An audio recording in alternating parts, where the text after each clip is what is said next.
Suddenly an angel appears in Peter's cell, waking him up with a knock to his side and helping him to his feet.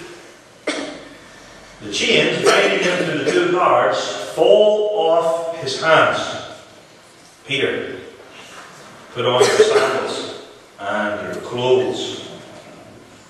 The two of them walk unmolested and unnoticed out of the cell, past the first and second guards outside the cell, and then when they approach the heavy iron gate, it just swings open. They walk together down the street, and the angel vanishes as suddenly as he had first appeared. Peter, somewhat groggy through all this, thought he was dreaming that the angel appeared in a vision. Then, out in the street, with the angel having just disappeared, he knows now, as verse 11 puts it, "Now I know of surety that the Lord has delivered me out of the hand of Herod, the chief persecutor, and the expectation of the Jews who wanted to see me hang or be beheaded." And you're all, I take it, familiar with Peter's going next to the all-night prayer meeting in the house of Mary, the mother of John Mark, to the body of saints who stayed up all night before Peter's trial, the trial which was to come the next day. And you can imagine John Mark's mother, Mary, telling the story to her friends in the days and weeks that followed. There we were, praying for Peter, never imagining what God would do. And the next thing, we heard a knock at the door. They were surprised and probably scared.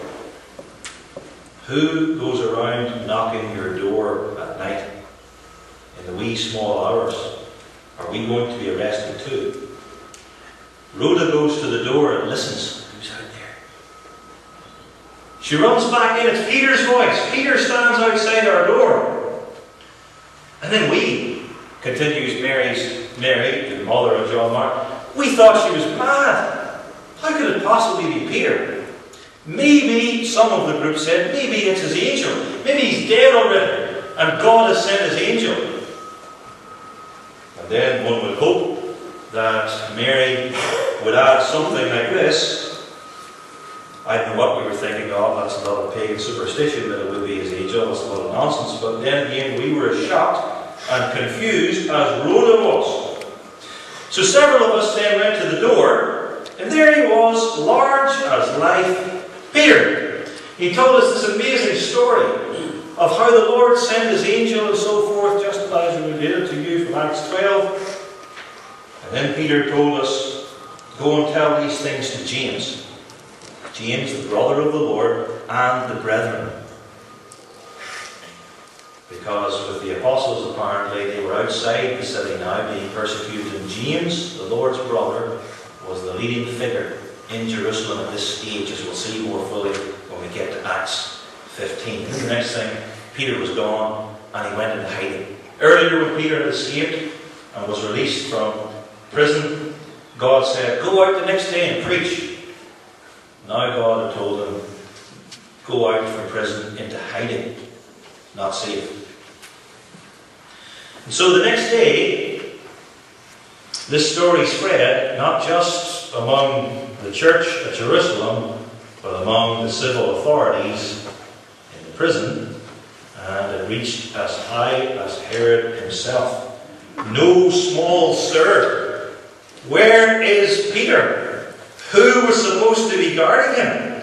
And the four of you say you saw nothing, and what, his chains just fell off, do you think? And he just walked through the door, and the gates just opened up all of themselves, did they? Did they really? You expect us to believe that? And so those four unfortunate guards, and maybe others too, were put to death. They were on the wrong shift that day. If only they had been on the shift earlier, they would have survived. Herod, of course, doesn't want to admit the truth of it. God had sent his angel and delivered him that a miracle had been performed because he denies Jesus Christ as Lord, and because God strikes him with blindness. And of course there was no small stir either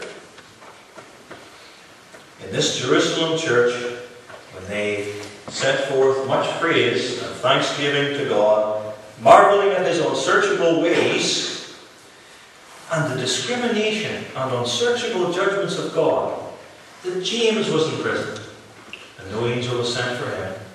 But Peter was in prison and God sent an angel. God could deliver both of them or none of them. But James's time had come. Peter's had. God had a purpose for Simon. And if we flick for a moment north to Antioch, so far that church has had no arrests. At least no arrests that we hear of. No martyrdoms, and no marvellous escapes like Peter. What they have is just sermons on a Sunday, just sermons on a Sunday, and Bible studies, and a steady, solid teaching ministry in the young church, whereas the other church passes through the fires. And the divine judgment, the divine deliverance of Peter is soon followed by the divine judgment upon Herod. Here's the great reversal. Here's Peter. He's as good as dead. Heavily guarded in prison, the night before his trial, and yet God liberates him. And here's Herod, arrayed in his royal robes on a throne in Caesarea, making a powerful speech, being acclaimed by the people of that city as a god, thinking he's on top of the pile, that he's almost elevated up into heaven, and then God kills him. Verse 23, immediately the angel of the Lord smote him, because he gave not God the glory, and he was eaten of worms, and gave up the ghost, which I take to mean that the worms which appeared out of nowhere eat him up before he died. Usually he died and then the worms get you. But it was different for him, and it was public. And I wonder too, if the Lord sent the same angel to that prison in Jerusalem and to that great auditorium in Caesarea. So if the angel goes one day to kill Peter, to get Peter out of jail, and the next day he goes north and kills Herod. And this is, of course, and this is the way we must understand it, a vindication of Jesus Christ risen from the dead, of his truth and of his church. Here's Herod Agrippa.